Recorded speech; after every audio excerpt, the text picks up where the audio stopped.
ومن آياته أن خلق لكم من أنفسكم أزواجا لتسكنوا إليها وجعل بينكم مودة ورحمة. السلام عليكم ورحمة الله وبركاته. إن الحمد لله نحمده ونستعينه ونستغفره ونعوذ بالله من شرور أنفسنا وسيئات أعمالنا من يهده الله فهو المهتد ومن يضلل فلن تجد له وليا مرشدا. أشهد أن لا إله إلا الله وحده لا شريك له وأشهد أن محمدا عبده ورسوله الذي لا نبي بعده. وقال الله سبحانه وتعالى يا أيها الذين آمنوا اتقوا الله حق تقاته ولا تموتن إلا وأنتم مسلمون. يا أيها الذين آمنوا اتقوا الله وقولوا قولا سديدا يصلح لكم أعمالكم ويغفر لكم ذنوبكم ومن يطع الله ورسوله فقد فاز فوزا عظيما.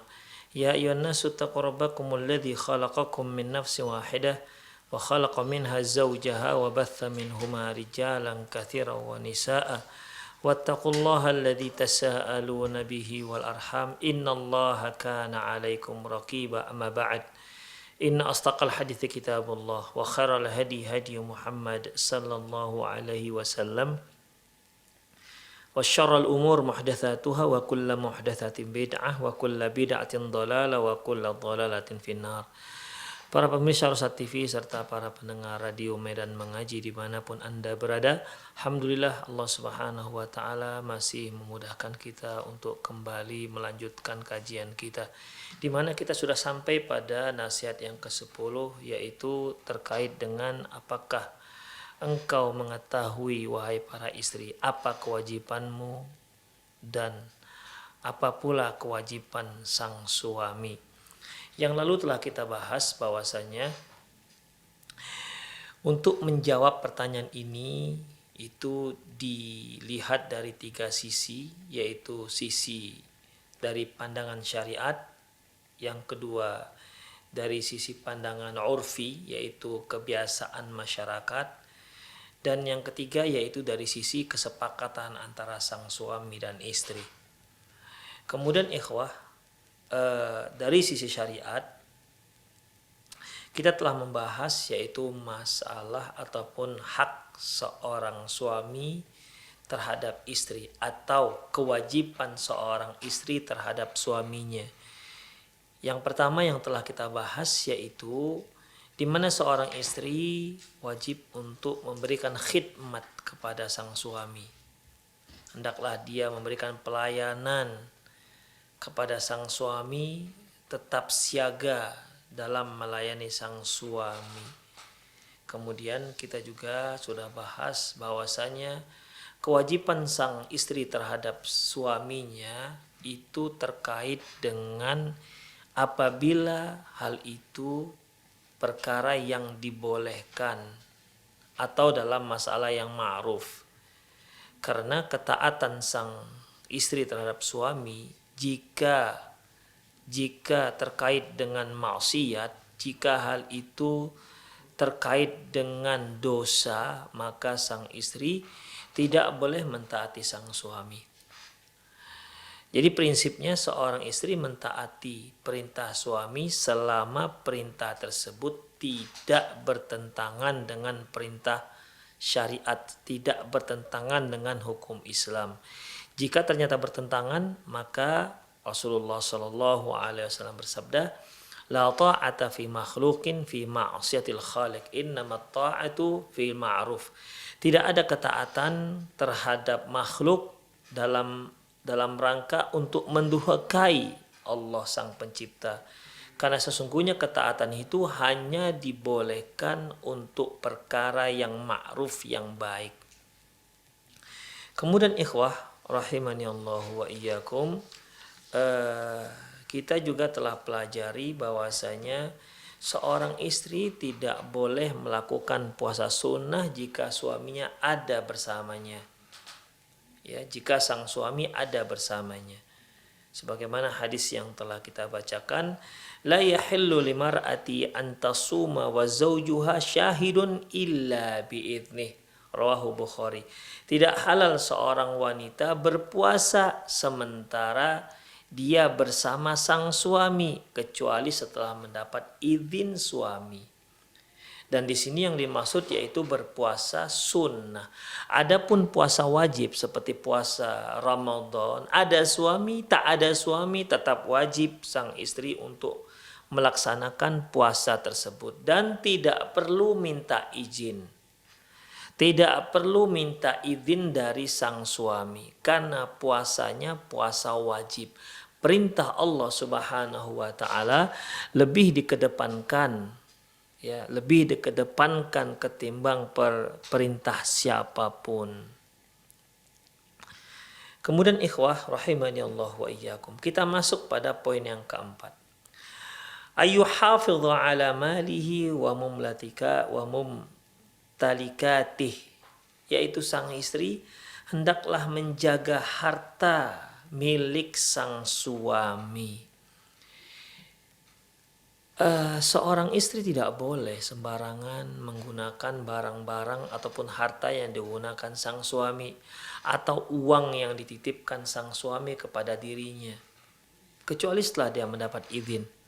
Misalnya suami bekerja sementara di rumah ada 3 sepeda motor misalnya, maka sang istri tidak boleh menjual itu sepeda motor. Dia lihat sepeda motornya 3, dijuallah 1 tanpa sepengetahuan sang suami.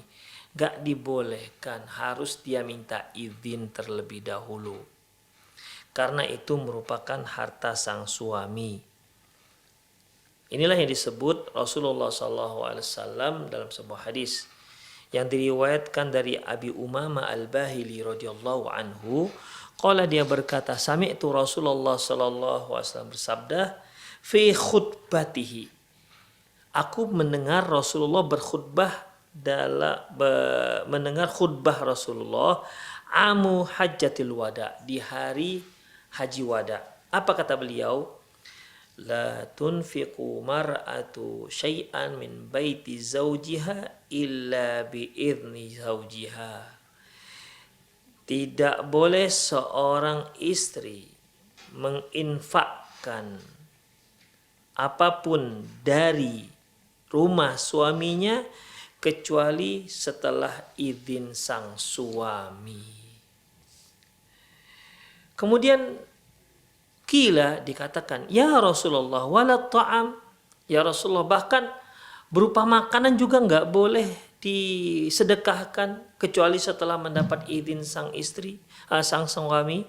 Qala dzalika afdalu amwalina. Mengenai makanan, itu merupakan harta kami yang terbaik.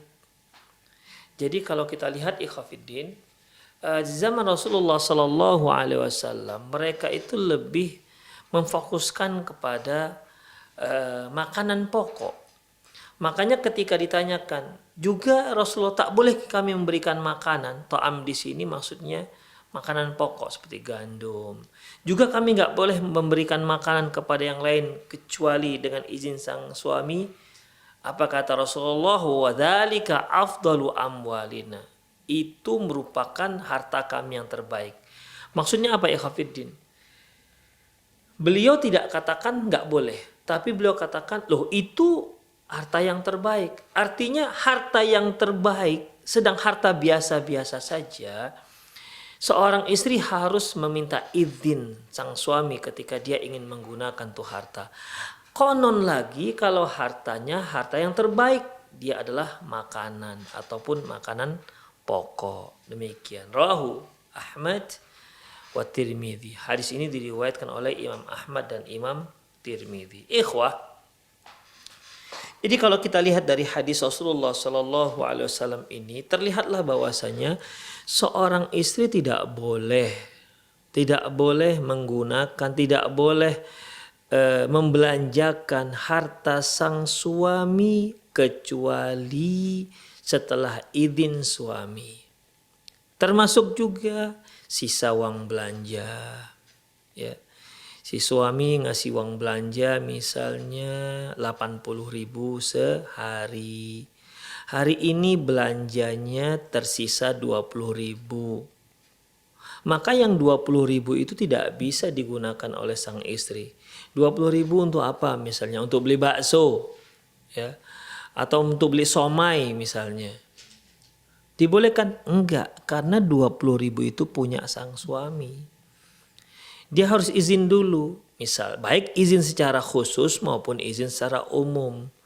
Izin secara khusus dia tanya, teleponlah atau di chat, bang, boleh ini uang belanja hari ini ada sisa 20.000 bang. Boleh nggak saya gunakan untuk beli martabak misalnya. Kata suami, oh tidak boleh, kamu harus berhemat. Simpan itu celeng, haram hukumnya digunakan oleh sang istri. Tapi kalau sang suami bilang, oh nggak apa-apa, silahkan belikan. Itu secara khusus. Atau dia si sang istri izin secara umum, bang, bagaimana ya kalau seandainya uang belanja berlebih itu untuk saya ya. Ya, itu pertanyaan sang istri. Kalau sang suami mengatakan, udah pokoknya kalau ada sisa uang belanja itu untukmu, hadiah misalnya.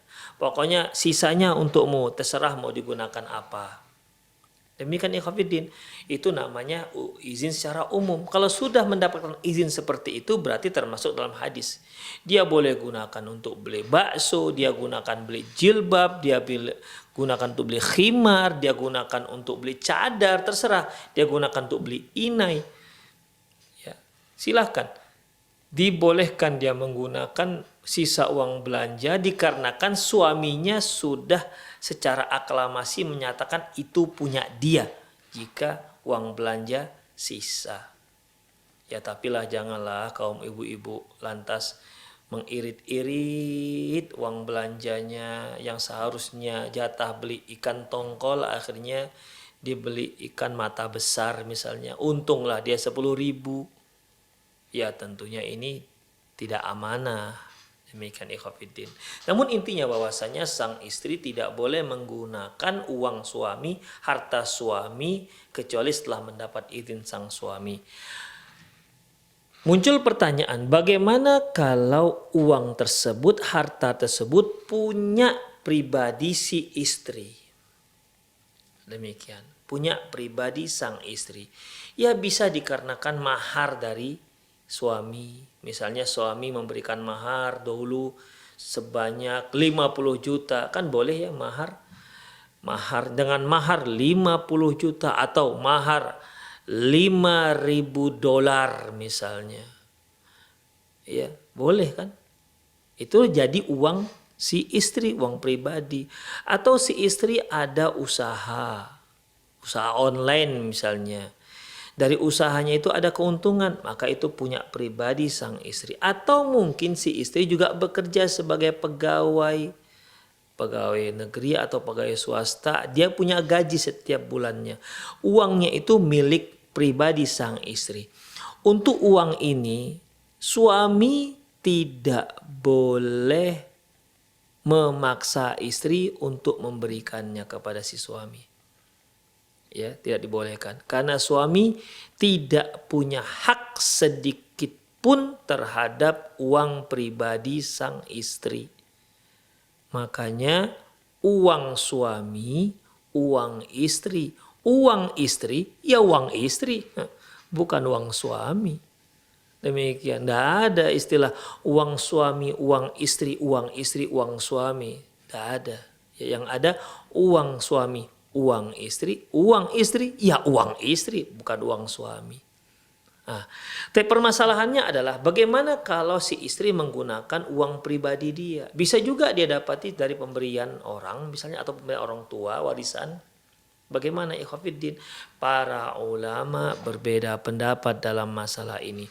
Kalau Syekh Muhammad Nasiruddin Al-Albani dengan tegas mengatakan, beliau mengatakan bahwasanya tidak dibolehkan. Ya. Beliau dengan tegas menyatakan tidak dibolehkan.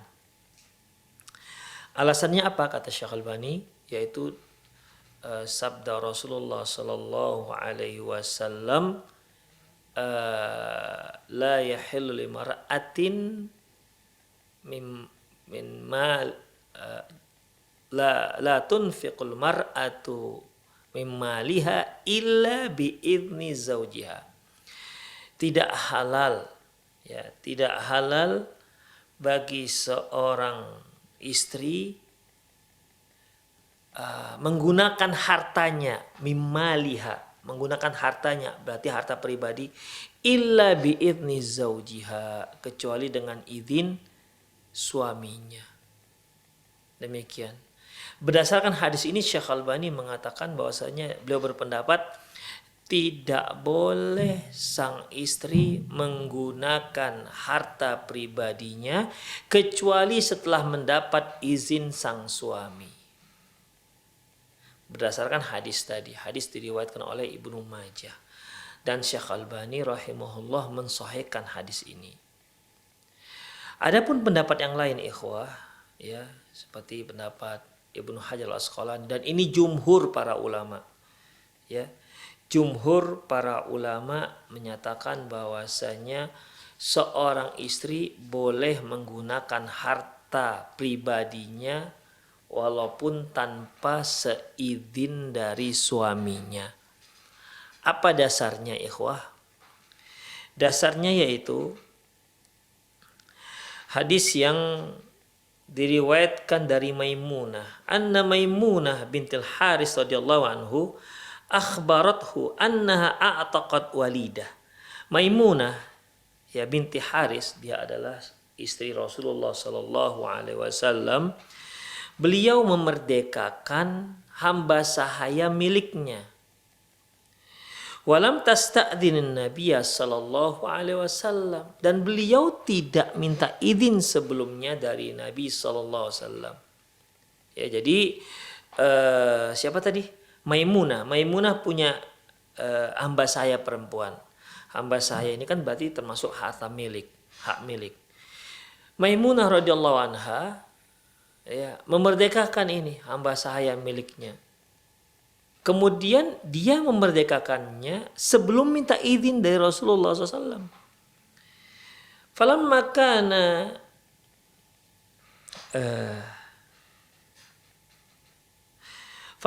kana yaumuha alladhi yaduru 'alaiha, ketika sampailah hari giliran Maimunah radhiyallahu anha.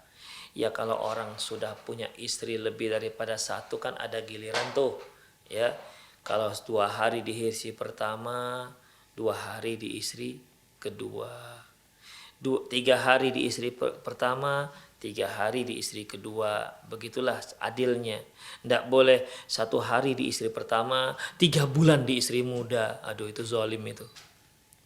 Ya, jadi ketika Maimunah binti Haris, zaujin Nabi sallallahu alaihi wasallam, memerdekakan hamba, waktu itu belum sampai pada giliran Maimunah. Ya. Dia merdekakan. Kemudian ketika sampai giliran Maimunah radhiyallahu anha, dia pun bercerita kepada Rasulullah sallallahu alaihi wasallam. Qalat asy'artu ya Rasulullah anni a'taqtu walidati. Ya Rasulullah, aku telah memerdekakan hamba sahayaku, tapi aku belum minta izin. Gimana ini ya Rasulullah? Qala, Rasulullah katakan, awa fa'alti, apakah kamu sudah lakukan? Qultu na'am, kata Maimunah, iya Rasulullah, sudah aku merdekakan. Qala ama innaki law a'taitiha akhwalaki kana a'zamu li ajrin. Kata Rasulullah, seandainya kamu memberikan hamba saya ini untuk bibimu, tentu itu akan dapat meraup pahala yang lebih besar. Demikian. Jadi di sini Rasulullah sallallahu alaihi wasallam malah memberikan saran agar dia mendapatkan pahala lebih besar, tapi ya, dia kan sudah sudah dimerdekakan. Ya. Seandainya ini terlarang, Seandainya seorang wanita, istri terlarang menggunakan harta pribadinya kecuali setelah izin sang suami, tentu Rasulullah sudah menegur Maimunah binti Harith istri beliau karena dia telah memerdekakan hamba sahayanya yang itu merupakan harta miliknya tanpa sepengetahuan Rasulullah sebagai sang suami. Tapi ternyata Rasulullah tidak ada menyinggung masalah itu. Malah Rasulullah katakan sebaiknya cocoknya itu, kalau bahasa kita gitu lah, cocoknya jangan dimerdekakan. Cocoknya itu kamu berikan kepada bibimu, itu akan lebih besar pahalanya. Begitu ikhwatiddin. Ya. Berarti dari sini dapat kita ambil kesimpulan bahwasanya seandainya Maimunah memberikan hamba sahayanya kepada bibinya, ya. Ini kan berarti menggunakan harta milik pribadinya dan belum minta izin pada Rasulullah SAW, tentu akan lebih besar pahala yang didapati Maimunah ketimbang kalau sekedar dia memerdekakannya. Itu yang saran Rasulullah SAW. Jadi bisa kita ambil kesimpulan bahwasanya di sini Rasulullah sedikit pun tidak menyinggung masalah izin dan tak izin. Tapi malah beliau memberikan apa yang terbaik, mengusulkan apa yang terbaik. Demikian ikhwatiddin. Tandanya dari hadis ini bahwa tidak mengapa seorang istri menggunakan harta pribadinya walaupun tanpa seizin dari suaminya. Hadis yang lain ikhwah rahimanallah wa iyyakum, yaitu hadis ini diriwayatkan juga oleh Ibnu Majah, dari Ibnu Majah. Isinya yaitu anna khiyarah imra'ata Ka'b bin Malik atat Nabiya sallallahu alaihi wasallam bihuliyyin laha. Bahwasanya khiyarah istri Ka'ab bin Malik mendatangi Nabi SAW membawa perhiasannya.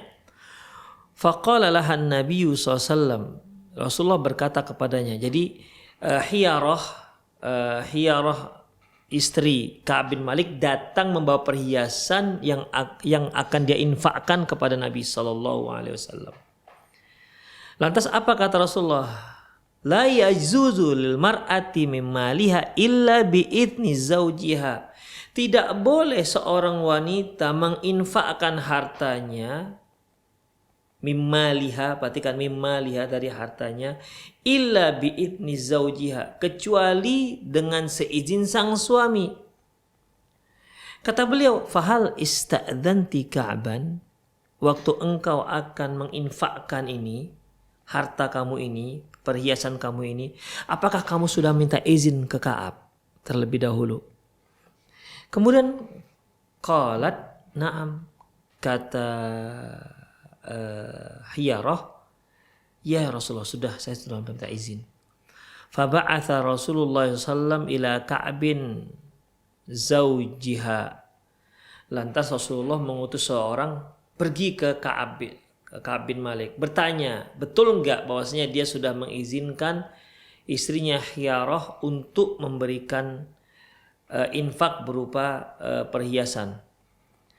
Faqala, kata Ka'ab bin Malik, faqala hal adzinta li Khiyarah idza tatasaddaqa bi huliha, yaitu ditanyakan kepada Ka'ab bin Malik, apakah kamu sudah mengizinkan si Khiyarah, yaitu istrimu, kalau dia berinfak dengan perhiasan yang dia miliki?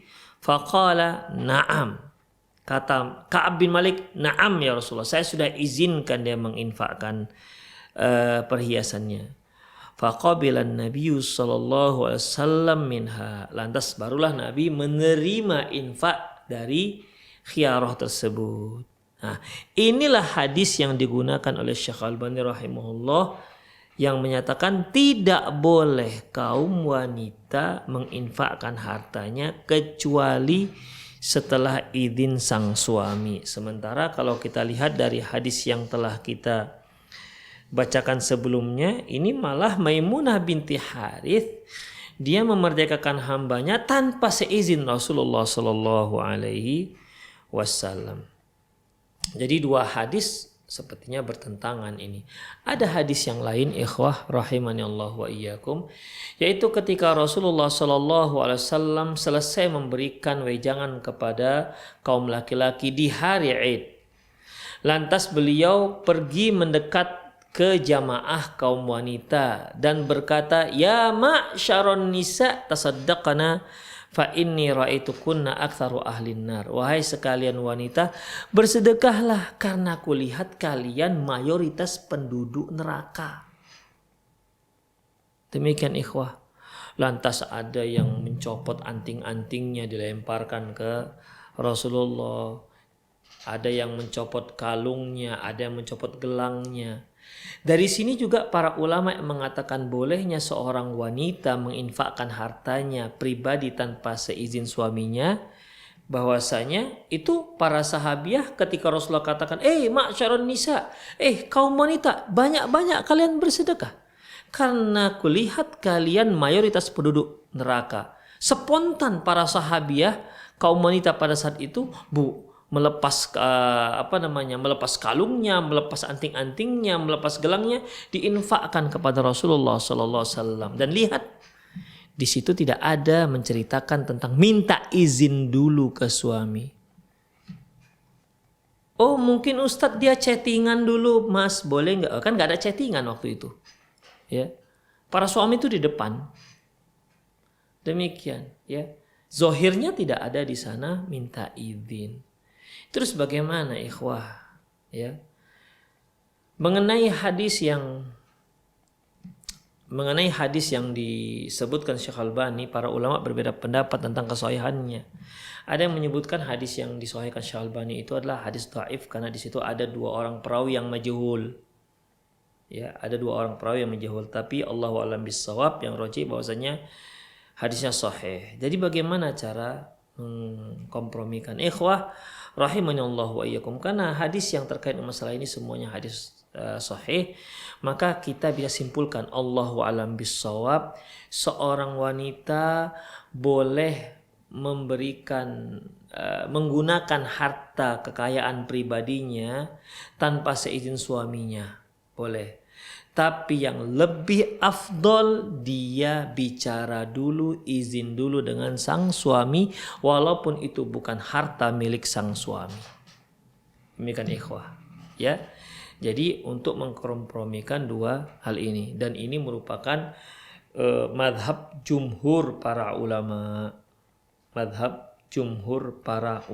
dan disebutkan oleh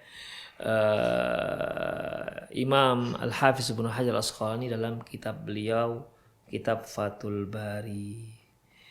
Taib, itulah ikhwah a'azani Allah wa iyyakum. Namun kalau hartanya harta suami, sepakat para ulama tidak boleh istri menggunakannya kecuali setelah dapat izin. Yang kelima ikhwah, alla tudkhilu ahadan fi baitihi illa bi'idnih. Yang kelima, tidak boleh dia membawa masuk siapapun ke dalam rumahnya kecuali setelah mendapat izin sang suami. Demikian, ya. Hadisnya yaitu dari Abi Hurairah radhiyallahu anhu, qala Rasulullah sallallahu alaihi wasallam, Rasulullah bersabda, la ta'dzan fi baitihi illa bi'idzni. Jangan kamu ajak orang masuk ke dalam rumahnya, ke rumah, kecuali setelah mendapat izin sang suami. Jadi demikian, itu hak suami ikhwah. Suami boleh mengatakan, "Dek, pokoknya abang tak suka kalau si fulanah itu datang ke rumah kita." Mungkin para pemirsa masih ingat ketika kita membahas klinik pranikah, yaitu proses pernikahan Syuraih Al-Qadi dengan Zainab. di mana di malam pertama, ya di malam pertama ketika itu Shuraih Al-Qadi ingin memegang istrinya yang baru ini, tapi kata istrinya, tahan dulu wahai Shuraih. Kemudian dia pun berkata, saya ini saya ini wanita yang asing, kamu juga asing, gak pernah kenal sebelumnya. Jadi coba ceritakan, beritahukan apa yang engkau suka dan apa yang engkau tak suka. Demikian, bagus ini. Jadi para istri boleh ini, ketika dia baru bertemu dengan suaminya, ngobrol di kamar, coba tanya, bang, apa sih abang yang gak suka? Misalnya, tidak harus pengantin baru, yang sudah hampir-hampir kadaluarsa juga boleh. Ya, ngobrol dengan si istri, bang, kata si istri, tanyalah, bang, apa sih yang abang gak suka? Misalnya makanan. Kalau sang suami mengatakan, abang tak suka masakan pedas, titik, nah, jangan masak pedas, gitu, ya. Tapi bang, aku suka yang pedas-pedas nih bang, misalnya begitu. Kontradiksi antara selera suami dengan selera istri. Maka sudah seharusnya sang istri menyesuaikan selera suami. Enak kalilah suami itu ya begitulah. Ya. Begitulah seharusnya, sesuaikan. Ya, yang tadinya istri nggak suka masakan yang manis-manis, sesuaikanlah lama-lama pelan-pelan. Atau dia masakan khusus untuk dia yang manis, sementara untuk dia yang pedas, sementara yang suami nggak pedas. Itu ikhwafiddin. Termasuk juga misalnya kalau si istri di rumah pakai lipstik misalnya, istri sukanya lipstiknya hitam misalnya, suami sukanya merah pink misalnya. Setiap kali pulang rumah, sang suami langsung saja pergi kamar. Ya mungkin istrinya mantan metal mungkin ya. Demikian. Jadi gimana? Tanya, bang, kenapa sih setiap kali abang pulang langsung ke kamar, gak nengok-nengok aku dulu, misal begitu. Ya kasih tahu, tanyakan, gimana abang mau nengokmu dek, bibirmu hitam macam beruang. Gitu. Jadi itu salah satu jawaban. Jangan ijtihad sendiri sementara suami gak suka. Demikian. Atau parfum. Ya parfum, tanyakan, bang, abang sukanya saya ini pakai parfum apa ya bang? Tanyakan itu. Ya, misalnya sang suami suka, kalau parfumnya abang suka parfum malaikat subuh misalnya. Demikian, udah cari parfum malaikat subuh. Nah, demikian. Jadi itu caranya sang istri berkhidmat pada sang suami. Ya. Itu caranya. Kalau bisa juga pakaian yang dipakai di rumah. Coba tanya, abang sukanya apa? Gitu. Terkadang sang istri memakai pakaian seksi dia di rumah yang seperempat paha. Tapi suaminya nggak suka karena suami tahu di pahanya ada koreng gitulah kira-kira. Ya. Jadi dalam masalah ini, ya, coba tanya sang suami. Nggak semua loh suami suka istrinya pakai pakaian seksi di rumah. Walaupun boleh, ya boleh istri di hadapan suami. Tapi suami suka apa tidak? Bisa saja kan suami suka, abang tuh suka kalau abang pulang dari kerja, kamu itu pakai pakaian lengkap, pakai gamis, begitu. Udah pakai, demikian. Namanya juga selera. Demikian, ikhwah rahimanallahu wa iyyakum. Tapi panas bang, udahlah nggak usah banyak cerewet, ya udah. Ikuti aja. Ada pahalanya. Ingat kajian yang telah lalu. Anti wahai para istri, supaya bisa taat kepada sang suami, ingat apa yang diperintah suami itu merupakan perintah Allah Subhanahu wa taala. Jadi ketika anti mentaati sang suami, itu anti sebenarnya sedang mentaati penguasa alam ini, yaitu Allah Subhanahu wa taala. Jadi walaupun suami anti orangnya dekil, hitam, kemudian pendek misalnya, jangan lihat itunya. Ketika dia perintahkan, ingat, Allah mengatakan, Rasulullah mengatakan bahwasanya suami istri wajib mentaati sang suami. Berarti ketika dia laksanakan perintah sang suami, dia sedang mentaati Allah, sedang mentaati Rasulullah Sallallahu Alaihi Wasallam. Demikian ikhwatiddin. Jadi Zainab, kita kembali kepada kisah ya. Zainab tadi bertanya, di antara pertanyaannya, kaifa mahabbatuka li ziyarati ahli. Sebenarnya kalau bahasa kita ya ini ya, Bang, siapa saja yang abang suka dari family kita kalau mereka mau datang? Kalau mereka berkunjung, bagaimana? Apa yang abang suka dan apa yang tidak suka? Qalat, kakultu, kata Syuraih Al-Qadi, ma uhibbu ayyumillani ashari. Aku tak suka dibuat bosan oleh ipar-iparku. Gitu. Jadi dia nggak suka ipar-ipar tuh datang ke rumahnya. Ya mungkin di sini yumillani ini sering-sering.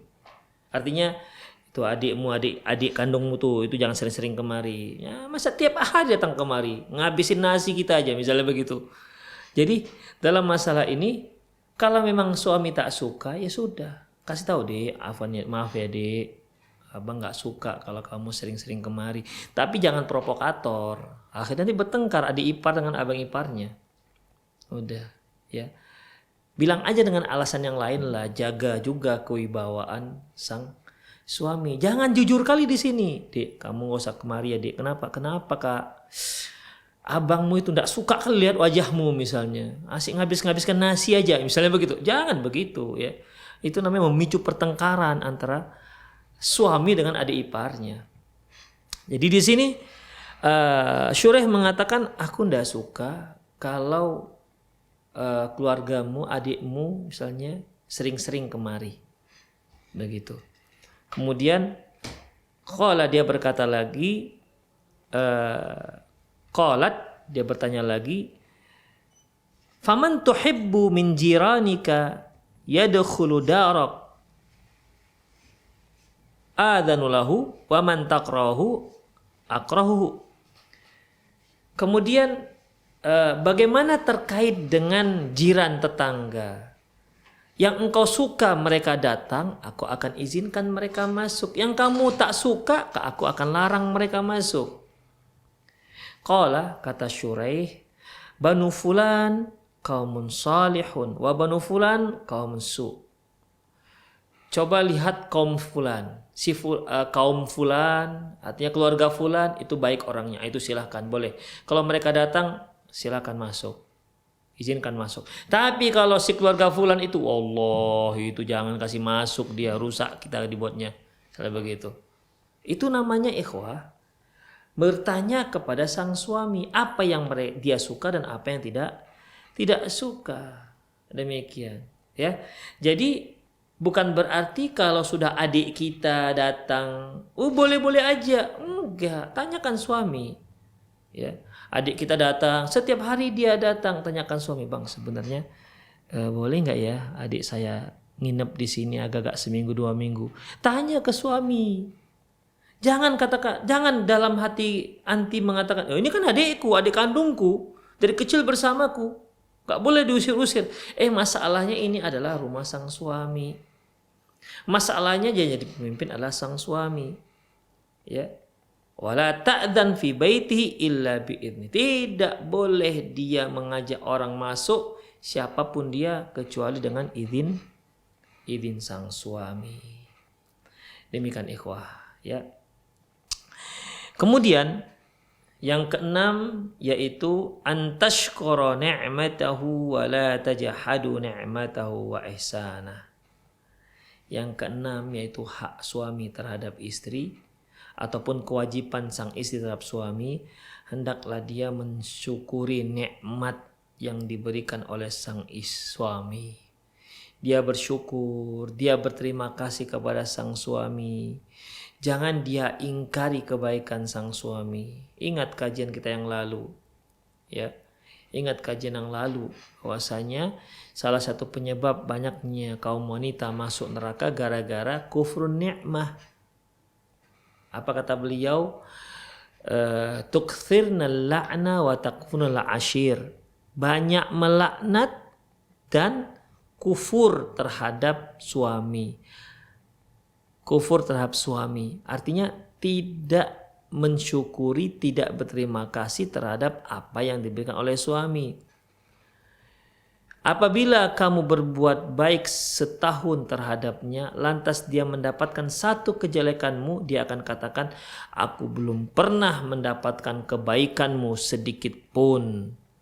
Inilah yang namanya pengingkaran tersebut yang mengakibatkan seorang wanita masuk ke dalam surga. Ya. Sementara Allah mengatakan la yashkurullah ma la yashkurun nas. Tidak dikatakan seorang itu bersyukur kepada Allah kalau dia tidak berterima kasih kepada makhluk.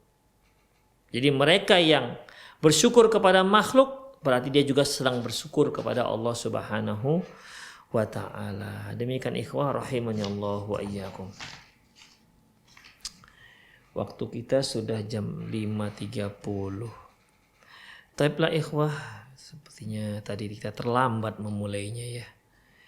Tapi waktu kita sudah habis. Saya kira itu sajalah. Semoga sedikit yang tadi kita bahas untuk mengisi waktu kita, waktu luang. Jadi kita telah menambah tiga hak sang suami terhadap istrinya atau kewajiban sang istri kepada suaminya. Taib. Semoga bermanfaat. Aku qouli hadza wa astaghfirullah li wa lakum wal muslimin innahu ghafurur rahim. Bagi para pemirsa dan para pendengar dimanapun Anda berada, silahkan Anda boleh menelpon interaktif dengan line telepon yang sudah tertera di layar kaca Anda. Yang mau WhatsApp juga silahkan, ya silahkan.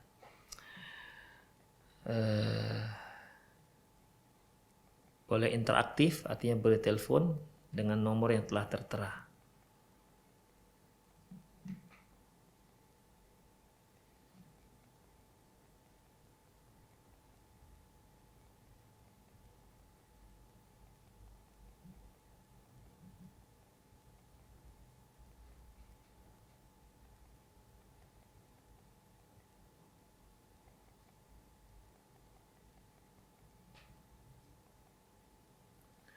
Ini bukan pernyataan, ini bukan pertanyaan tapi pernyataan. Assalamualaikum, kami di Dobo Kepulauan, di Dobo Kepulauan Aru, Provinsi Maluku tidak dapat menyimak siaran secara jelas. Hanya ada gambar-gambar, suara, audio tidak ada. Gambar ada, audio tidak ada. Jazakallahu khairan. Ya, ini bagi official Guru Rosak TV mohon diperhatikan.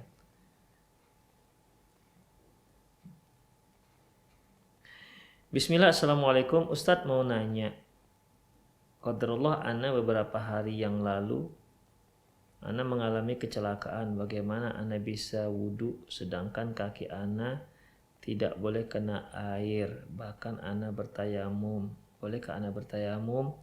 Jazakallahu khairan. Ikhwah, tetap berwudu seperti biasa, tapi tempat-tempat yang tidak boleh terkena air cukup diusap, ya cukup diusap. Misalnya nih luka di tangan, di sini terjadi luka parah misalnya, tidak boleh kena air, tidak boleh kena air. Jadi bagaimana? Basuh yang lain, yang ini cukup diusapkan aja di atasnya begitu. Demikian.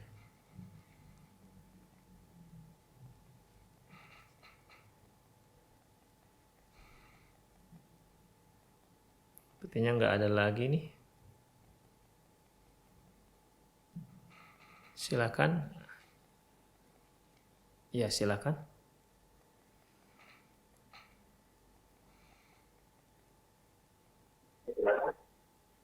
Assalamualaikum. Waalaikumsalam warahmatullahi wabarakatuh.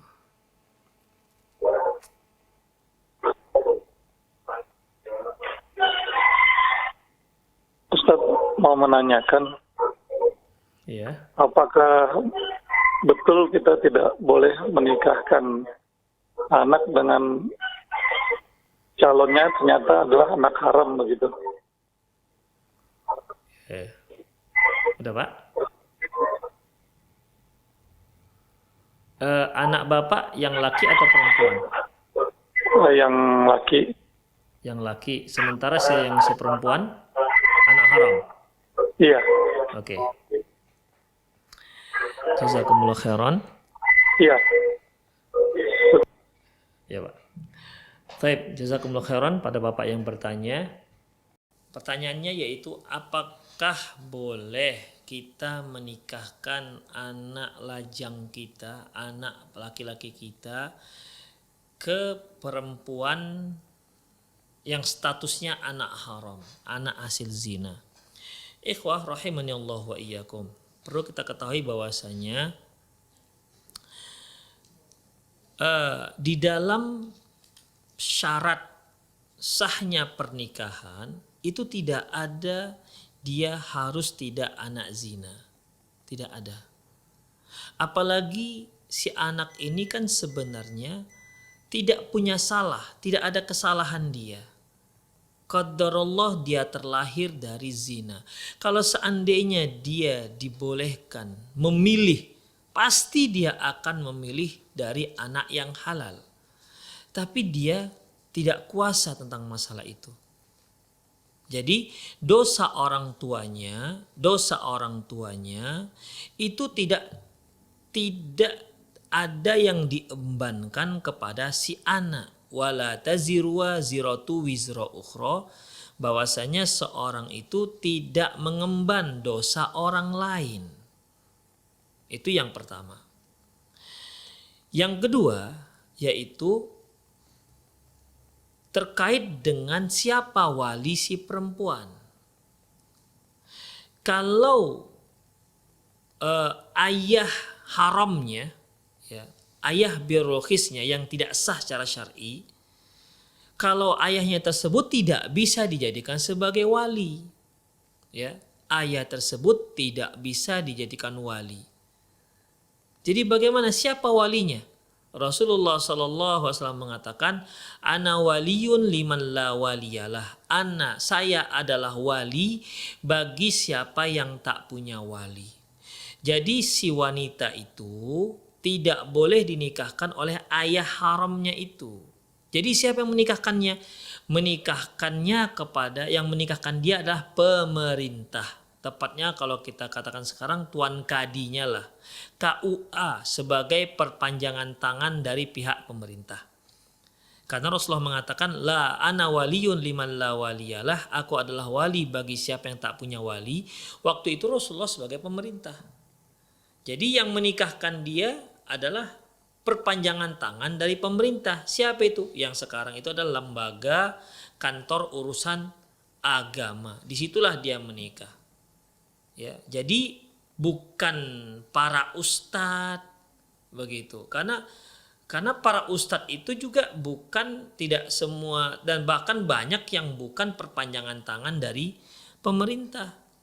Misalnya saya gak boleh saya menikahkan seorang gadis yang dia adalah anak haram kepada seorang laki-laki. Kenapa? Karena saya gak berhak menjadi wali dia. Kecuali kalau saya adalah perpanjangan tangan dari pemerintah. Misalnya saya pejabat kantor urusan agama, baru saya boleh menikahkannya. Demikian. Jadi kalau seandainya perempuan itu dinikahkan oleh ayah haramnya, maka pernikahannya tidak sah. Oleh karena itu walinya kembali kepada pemerintah. Ana waliyun liman la waliyalah. Aku adalah wali bagi siapa yang tidak punya wali. Allahu a'lam bissawab. Jadi intinya dia boleh menikah dengan anak tersebut ataupun wanita tersebut. Dan sah apabila syarat-syaratnya terpenuhi dan tidak ada yang terkait dengan masalah status keanak haramannya. Demikian. Ya, silakan, ada yang masuk bertanya.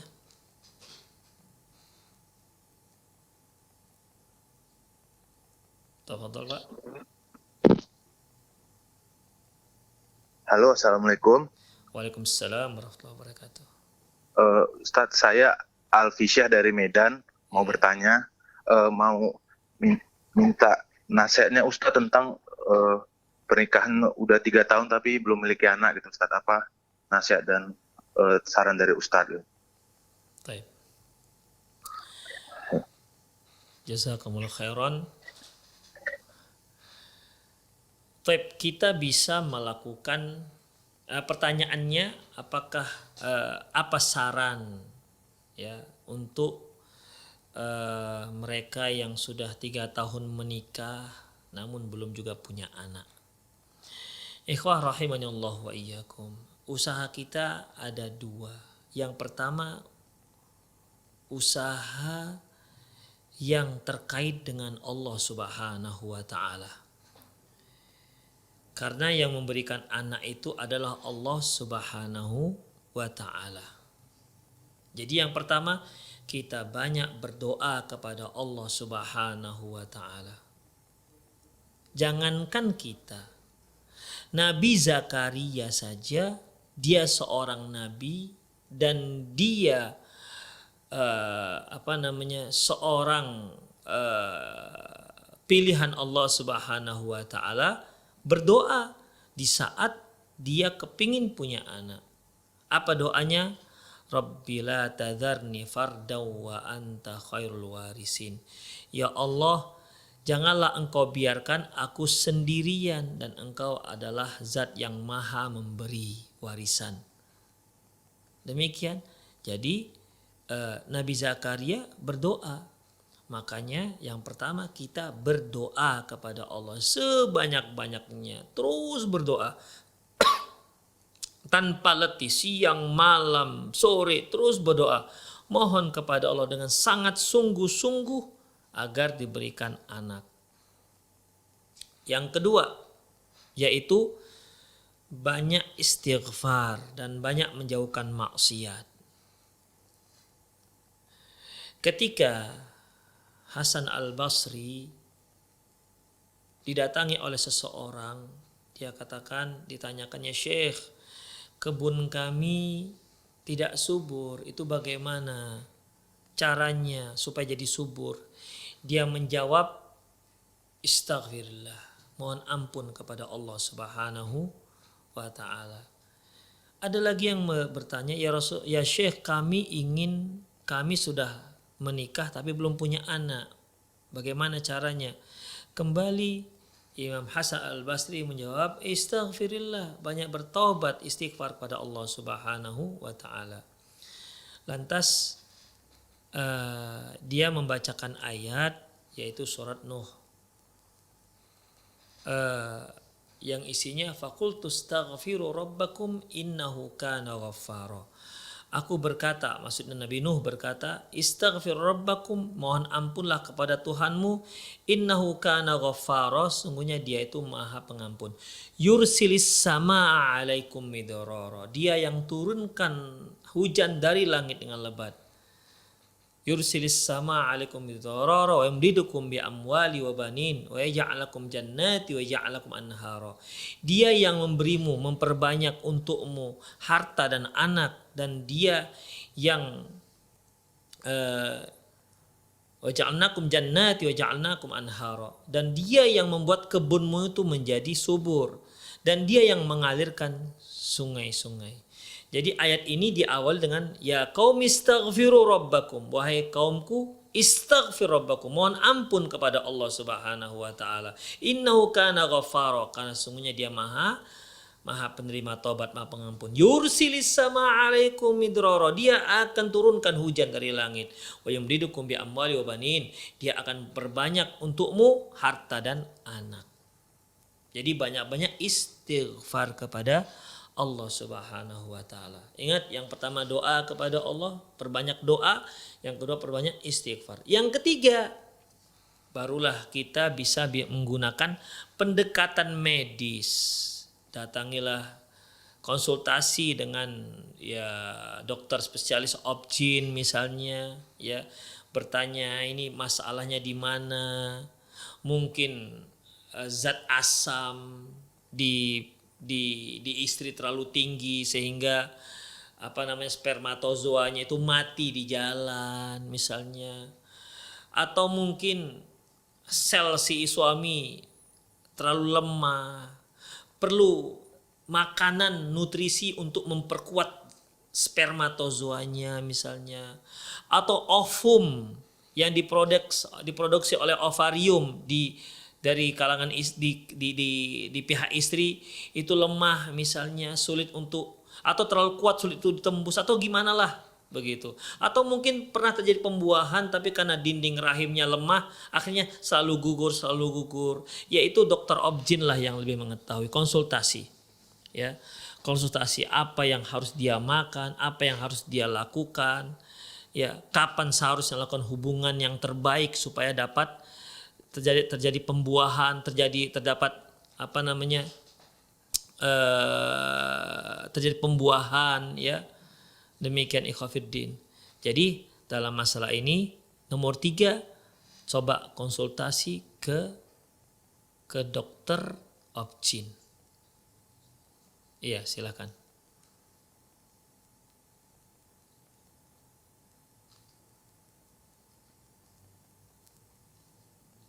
Demikian, Allahu a'lam bishawab. Ya, silakan. Ada yang lain? Halo, assalamualaikum. Waalaikumsalam warahmatullahi wabarakatuh. Iya, Bu, silakan, Bu. Dari mana, Bu? Ini dari hamba Allah di Papua. Iya, Masya Allah, jauh. Iya. Ini sudah sama Ustadznya apa belum ya? Sudah ya? Iya, Bu, sudah, Bu. Oh ya, Assalamualaikum Ustadz. Waalaikumsalam warahmatullahi wabarakatuh. Ini Ustadz mau bertanya tentang permasalahan rumah tangga. Seandainya dari awal perkawinannya udah berjalan berapa ya, 11 tahun sampai sekarang nih, suami itu enggan-engganan untuk berhubungan intim dengan istri begitu. Tapi istri tetap sabar. Tapi menjadi tersiksa istrinya menahan gitu kan. Yeah. Kalau ditanya suaminya kenapa kadang nggak mau, itu karena alasannya ya kerja begitu kan. Jadi mungkin menyisihkan waktu untuk istri itu sangat sulit atau gimana, nggak tahu juga. Tapi kalau dibilang kerjanya tuh hanya di dalam rumah, maksudnya nggak di luar. Jadi tempat usahanya tuh satu menyatu dengan rumah tempat tinggal. Cuman dia menyibukkan diri saja dengan pekerjaan yang asik saja begitu kan, sampai melalaikan istri. Kadang istri mengajak, dia enggan gitu, enggak Cuman sekali-sekali, kadang sekali 6 bulan, 3 bulan, hampir setahun pun ada. Jadi istrinya tersiksa. Cuman istrinya ditahan saja. Cuman kalau kasus begini, apakah seandainya istrinya minta cerai itu berdosa atau gimana ya Ustadz ya? Okay. Di lain hal suaminya ini ilmu agamanya juga minim gitu kan. Kalau disuruh belajar nggak mau gitu, masih enggan-engganan begitu kan.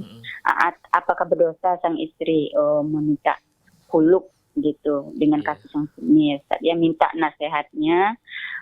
Semoga Allah memberi keberkahan kepada Ustadz dan keluarga. Assalamualaikum warahmatullahi wabarakatuh. Waalaikumsalam warahmatullahi wabarakatuh. Barakallahu fiik, Ibu. Setiap rumah tangga itu ada masalah yang berbeda-beda. Karena memang selama seorang itu hidup, pasti dia ada masalah. Setiap masalah ada sumber penyelesaiannya. Allah yang berfirman, "Wa may yattaqillaha yaj'al lahu makhraja." Barang siapa yang bertakwa kepada Allah, Allah akan beri dia jalan keluarnya. Ini merupakan masalah ibu, ya. Jadi semakin dekatlah kepada Allah Subhanahu wa taala. Banyak berdoa kepada Allah Subhanahu wa taala. Ya, mohon petunjuk dengan sesungguh-sungguhnya kepada Allah Subhanahu wa taala. Karena yang memberi solusi itu adalah Allah Subhanahu wa taala. Itu yang pertama. Yang kedua yaitu membuka komunikasi kepada sang suami. Cobalah ditanyakan sebenarnya kenapa. Karena memang kalau hubungan suami istri itu sampai setahun sekali atau 6 bulan sekali atau 3 bulan sekali, itu hubungan tidak normal namanya. Ya, hubungan tidak normal. Hubungan yang sehat itu ya seminggu entah 2 kali, entah 3 kali. Ya, tapi kalau sampai 3 bulan, kadang sampai setahun sekali, itu berarti tidak normal. Seorang laki-laki yang normal tidak seperti itu. Berarti ibu harus bertanya, minta keterus-terangan sang suami. Ibu carilah waktu yang tepat, ya, kondisi yang tepat, dalam suasana yang tepat, bertanya apa permasalahannya. Ya, apa permasalahannya? Kalau permasalahannya terkait dengan kesehatan, maka cobalah konsultasi dengan pihak medis. Jadi kita berupayalah mencari solusi dahulu. Masalah khulu itu bisa, tapi solusi yang terpenting. Ya, solusi yang terpenting. Bagaimana cara menyelesaikan masalah ini? Orang yang bertakwa bukan berarti tidak punya masalah. Karena Allah katakan wa may yattaqillaha ja'al lahu makhraja. Barang siapa yang bertakwa kepada Allah, Allah akan beri dia jalan keluar. Berarti dia ada masalah. Orang bertakwa juga punya masalah, tapi Allah beri taufik dia untuk menyelesaikan masalahnya. Jadi komunikasi dengan cara yang baik. Kalau memang terkait dengan masalah kesehatan, ya, coba konsultasikan ke dokter, ke obgyn, atau ke memang ahli kesehatan yang lainnya. Kalau memang kurang gairahnya misalnya, mungkin di sana ada obat-obatan atau herbal yang bisa menambah gairah, menambah ningkatnya libido seorang suami, atau ada makanan yang yang bisa meningkatkan semangat sang suami untuk melakukan hubungan kepada istrinya. Tanyalah kepada ahli kesehatan. Kalau memang juga ternyata tidak bisa, berarti memang kekurangan dari sang istri. Seorang istri sebenarnya boleh meminta khulu, meminta cerai pada sang suami, karena masalahnya suami tidak bisa memuaskan sang istri. Ya, suami tidak bisa memuaskan sang istri. Boleh dia minta khulu, karena dia khawatirkan kalau seandainya istri menahan, kita khawatir istri bisa jatuh kepada perzinahan jika ternyata suaminya bersikap seperti itu terhadap sang istri. Jadi intinya ibu sekalian, ya, ibu coba cari dulu masalahnya apa, pecahkan masalahnya. Dan ingat, pertama itu doa kepada Allah, dekatkan diri kepada Allah Subhanahu wa taala, doa dengan sungguhnya, jauhkan kemaksiatan, perbanyak ibadah kepada Allah, perbanyak berbakti kepada orang tua, minta doa kepada orang tua, kemudian baru bicara dengan suami. Apa ceritanya, apa permasalahannya. Udah, utamakan dahulu menyelesaikan masalah. Kalau ternyata tidak bisa, maka istri boleh meminta cerai dengan alasan seperti ini. Dan itu alasan syar'i, karena yang namanya pernikahan tujuan yang pertama yaitu untuk menyalurkan kebutuhan biologis, yang kedua yaitu untuk mendapatkan keturunan. Dan ini semua termasuk perkara ibadah kepada Allah Subhanahu wa taala. Kalau dia malah menikah, malah membuat dia semakin gelisah karena masalah biologisnya tidak terpenuhi, maka kalaupun dia minta cerai dikarenakan tidak ada solusinya, tidak mendapatkan solusinya, maka alasannya termasuk alasan yang syar'i. Demikian. Tidak termasuk dalam sabda Rasulullah ayyumam ra'atin sa'alat min zawjiha talaq min ghairi ba'sin la yarih rihatal jannah. Dia tidak termasuk dalam ancaman hadis, wanita mana saja yang minta cerai dengan tanpa alasan syar'i, maka dia tidak akan mencium bau surga. Allahu a'lam bissawab. Di sini kita baca dulu ya WhatsApp. Assalamualaikum Ustaz, bolehkah kita berkomunikasi dan menasihatkan mantan suami yang anak kita di bawah pengasuhannya? Berkomunikasi tentang agama ke mantan suami dan mengajak mantan suami supaya mempelajari agama anak kami di bawah pengasuhannya. Boleh ya, boleh. Karena Kita kan sudah pelajari pernah kita singgung dalam klinik pranikah bahwasanya wanita itu boleh berkomunikasi dengan wanita boleh berkomunikasi dengan laki-laki walaupun yang bukan mahram selama komunikasi yang penting. Pertama, ya. Yang kedua yaitu si perempuan tidak mendayu-dayukan suaranya. Ini masalah penting ya, apalagi ini masalah penting. Artinya ini masalah anak. Jadi boleh dia berkomunikasi. Tapi ingat, mantan suami bukan mahram. Mantan suami bukan mahram. Jadi terbatas komunikasinya, tidak sama seperti dia dahulu statusnya sebagai suami. Demikian. Jadi dibolehkan. Dan kedua, selama tidak menimbulkan fitnah. Kalau sampai dia terfitnah sementara si istri punya suami, ya, maka stop komunikasi. Ya, misalnya ketika dibuka komunikasi belum apa-apa, si suami sudah merayu. Padahal si mantan istri bicara biasa saja. Mungkin dia katakan, Masya Allah, suara yang kudengar bagaikan suara angin semilir. Bisa begitu kan? Ini istri baper lah. Ya. Kalau sampai baper, putus. Tidak boleh dilanjutkan. Kenapa? Menimbulkan fitnah. Demikian ikhwatiddin. Ikhwah, sepertinya sampai di sini saja pertemuan kita. Semoga ya sedikit yang kita sampaikan tadi semoga lah bermanfaat, dapat menambah wawasan ilmu kita, dan semoga permasalahan-permasalahan yang sering kita temukan dalam rumah tangga kita, rumah tangga kaum muslimin, itu bisa diselesaikan dengan cara yang terbaik. Dan satu hal kuncinya, banyak mohon kepada Allah Subhanahu wa ta'ala dan banyak dekatkan diri kepada Allah Subhanahu wa ta'ala. Laksanakan yang baik dan jauhkan kemaksiatan. Ingat, Allah menjanjikan, wa may yattaqillah yaj'al lahu makhraja. Barang siapa yang bertakwa kepada Allah, Allah akan beri dia jalan keluar, solusi atas permasalahan yang dia hadapi. Demikianlah ikhwah, para pendengar dan para pemirsa dimanapun Anda berada, semoga bermanfaat. Aku qouli hadza wastaghfirullah li wa lakum wa lisal muslimin innahu wal ghafurur rahim.